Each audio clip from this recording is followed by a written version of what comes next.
In this worksheet, we I entered days hope. using what's called the autocomplete method. And we also could have used them for putting in days of the week, as we mentioned. But there are also some other opportunities where autocomplete is going to help us too. Let's take a look at some of these. I'm going to move the display to the right-hand side of the screen. I'm still keeping this zoomed at 200% for ease of viewing. Imagine a situation where, and we don't necessarily have to see all the columns, but suppose we were going to put in an entry here for, say, the first quarter, second quarter, third quarter, fourth quarter. We'd like a heading that says that. We could type Q space 1. Excel recognizes that. If we were to use the fill handle in the lower right-hand corner, drag this across, you'll see if this happens. This only works with the numbers 1, 2, 3, and 4. You certainly would not have started with Q2, but if you had, and if you were to drag this downward, you'll see what it's about to display, Q3, Q4, and then starting over again. Ideally, you would start with the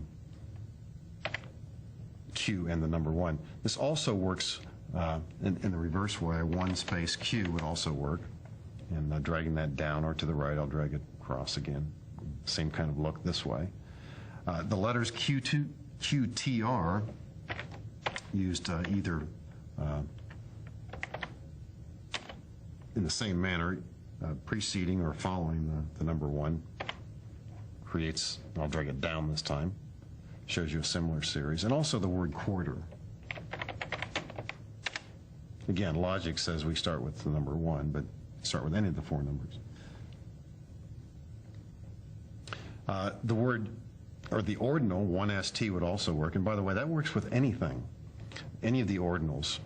Again, frequently you would start with 1, but the first, division, department, whatever the word is, doesn't make any difference what it is. If you would drag this downward, you get a series this way. And if you had started with 4th, of course, it would have become 5th and 6th and so on. So those work also. Those are called ordinals. Commonly used methods of creating series. In all cases here, remember that the series begins after you've typed the entry and you start to click and drag from the lower right-hand corner. Again, hold down the left mouse button, drag downward. What's going to happen here, by the way? Watch, Q1, then what? Q2, Q3, Q4, and then starting over again. So add this also to some data entry techniques that are going to help. Another feature that doesn't quite fit our worksheet here, but will be useful to you. Imagine you're entering a list of sales, and this is the name of the salesperson. By the way, we will talk soon about how to adjust the width of a column here for this, but imagine the entries here could be recurring. So the first sale was handled by Adams. The next one was handled by Baker. The next one by Smith. And the next one's going to be Baker also. Now, as I hit the letter B, what happens? Excel is anticipating that possibly I might want to make the same entries I've made earlier, Baker, and I do, so I'll just hit enter. Now that's just fine as long as the names that I'm about to enter here are unique in the sense that no 2 names begin with the same letter. If I'm about to enter the next person, and his name is Barker, and I type a B here, well, it says Baker. What am I going to do? I'm going to type A-R-K-E-R. Now, suppose the next person I'm going to put in is Benson, whose name has not occurred at all previously. So I hit the letter B. What happens? Nothing. Because more than 2 separate entries there begin with B. But there's a nice feature here that we could use instead.